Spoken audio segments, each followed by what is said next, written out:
Halo guys, kembali lagi di video ideasi yang akan menyediakan konten-konten berkualitas untuk teman-teman freelancer dan juga pemilik bisnis untuk belajar skill-skill yang dibutuhkan dalam hal dunia kreatif.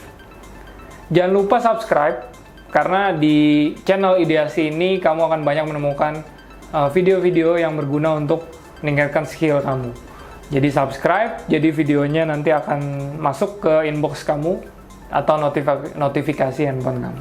Hari ini kita akan ngebahas tentang 4 hal yang menjadi solusi nih untuk membantu masalah-masalah videographer. Jadi ada 4 nih tipsnya, dan yang keempat nih memang paling berefek ya. Jadi untuk teman-teman, tonton sampai habis supaya teman-teman bisa menjadi videographer yang lebih baik lagi.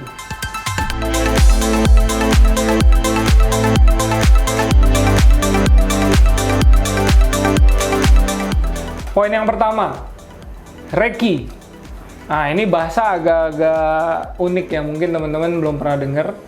Tulisannya R-E-C-E-E.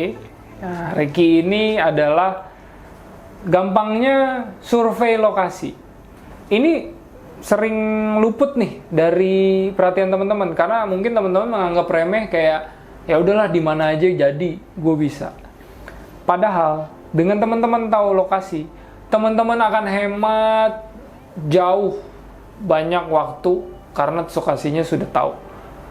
Sebagai contoh di syuting ideasi ini hari ini nih, kita mindah-mindahin kasur, ya segala macam, masang lampunya di mana. Sebenarnya bisa dihemat waktunya kalau kita udah Reiki.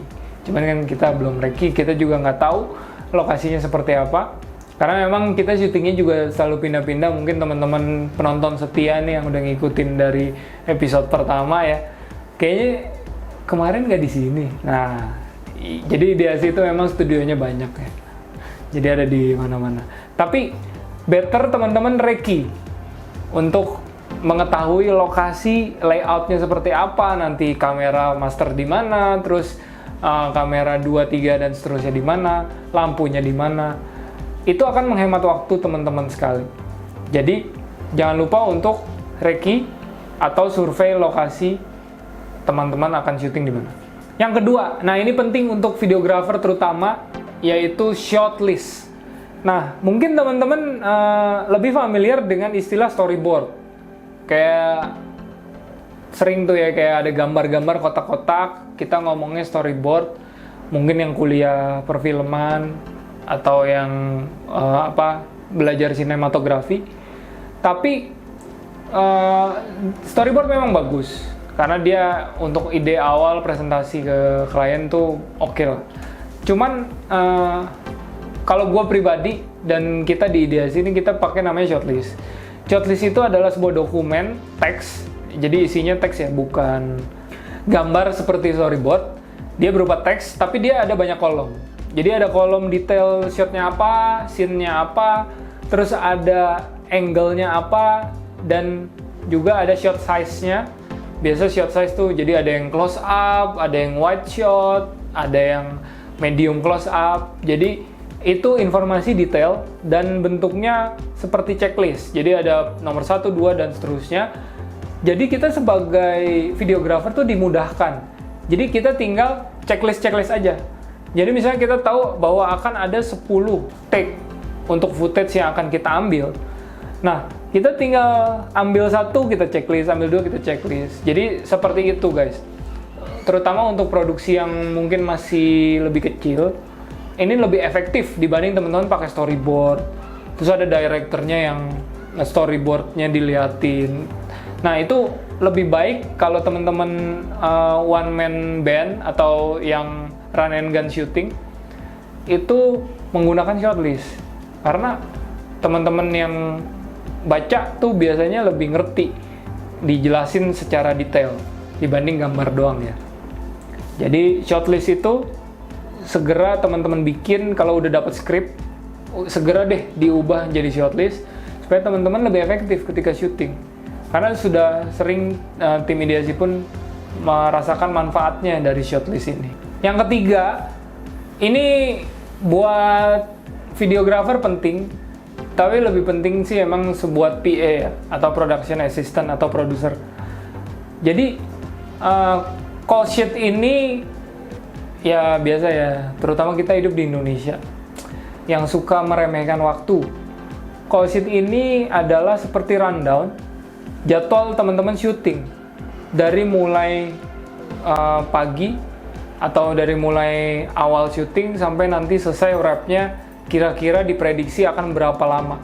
Nah, tujuannya apa teman-teman ada call sheet?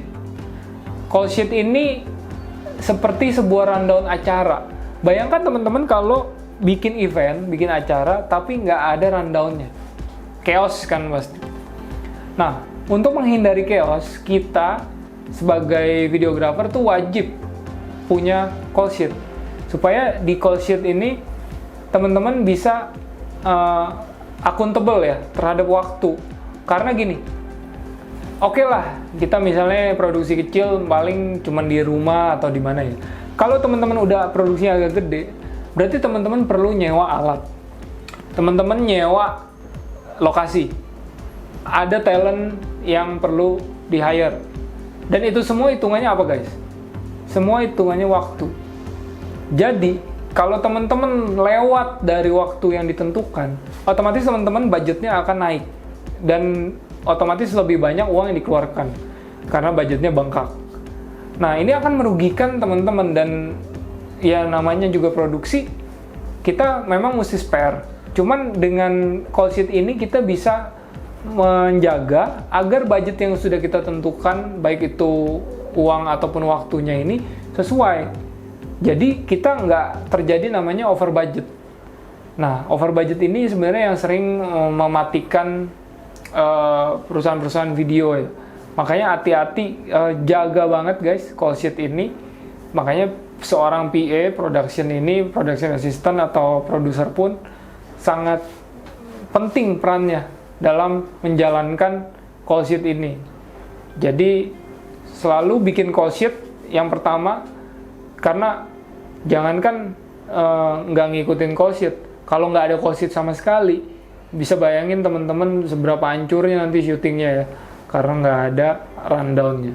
Nah, yang terakhir nih, ini penting sekali nih, karena kita hidup di Indonesia.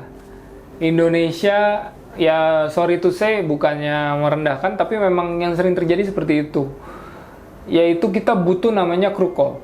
Jadi, ada dua sebenarnya, crew call dan talent call. Nah, ketika teman-teman sebagai seorang videographer, tentu teman-teman ini ada seorang kru. Teman-teman bisa bayangin kalau teman-teman datang pada saat talentnya datang juga. Kamera belum ready, lampu belum dipasang, semuanya belum jadi. Bisa bayangin waktu yang teman-teman habiskan. Balik lagi ya, ini semua adalah concernnya ke budget. Akan terjadi namanya over budget ketika teman-teman melebihi waktu yang sudah dicatat di call sheet. Nah, crew call ini penting banget, makanya biasanya T-2 hours atau kurang 2 jam dari waktu kamera akan mulai roll. Atau mungkin ya 1 jam lah paling enggak sebelum kamera roll. Berarti kan teman-teman mesti ready. Misalnya syutingnya, cam roll-nya jam 7 pagi, paling nggak teman-teman mesti ada jam 6, kalau nggak jam 5 pagi. Tentu ini dilakukan bukan karena mau ngerjain ya, maksudnya supaya, wah nih senior atau sama junior gitu terus disuruh datang pagi-pagi. Enggak. Crew call ini maksudnya baik, yaitu agar kita semua punya spare waktu yang lebih di pagi, jadi kita nggak terburu-buru. Karena biasanya kalau terburu-buru, tiba-tiba, oh iya lupa bawa mikrofon, oh iya lupa bawa lampu, baterainya kurang, belum dicas sama sekali. Jadi banyak hal-hal yang bisa teman-teman selamatkan lah, kalau teman-teman punya waktu di awal yang lebih panjang. Makanya crew call ini sangat penting, dan jangan sampai teman-teman itu nggak punya crew call dalam call sheet teman-teman. Jadi selalu sediakan waktu untuk crew call, yang pasti dia dikurangin aja 1 jam atau 2 jam sebelum talent call atau sebelum kamera rolling. Kamera rolling itu maksudnya kamera mulai record, berarti itu adalah waktu cam roll-nya. Jadi teman-teman perhatikan baik-baik yang poin keempat ini, karena sebagai seorang videografer profesional itu sebenarnya bukan masalah seberapa jago teman-teman, tapi seberapa teman-teman menghargai waktu. Karena ini yang sangat membedakan antara yang biasa-biasa aja sama yang pro. Oke, itu tadi keempat tips buat teman-teman nih, solusi dalam menjadi videografer. Teman-teman juga bisa tanya-tanya di bawah di kolom komen ataupun DM ke Instagramnya Ideasi dengan hashtag Halo Ideasi kalau teman-teman punya pertanyaan seputar videografi dan lainnya. Untuk merangkum, gue akan ulang lagi 4 poin tadi yang untuk solusi untuk teman-teman videografer. Yang pertama Recce, yaitu teman-teman survei lokasi. Yang kedua, teman-teman tuh harus punya shortlist dari skrip, teman-teman ubah jadi shortlist supaya teman-teman lebih mudah, tinggal centang. Lalu yang ketiga, teman-teman harus punya call sheet atau sebuah rundown syuting supaya nggak chaos. Dan yang terakhir, teman-teman harus ada yang namanya crew call. Jadi crew itu harus hadir before everything. Jadi semua talent dan kamera rolling itu crew harus lebih pagi datangnya. Semoga bermanfaat. Jangan lupa like, comment, subscribe, dan juga share juga ke teman-teman yang mungkin membutuhkan konten ini. Sampai jumpa di video Ideasi selanjutnya.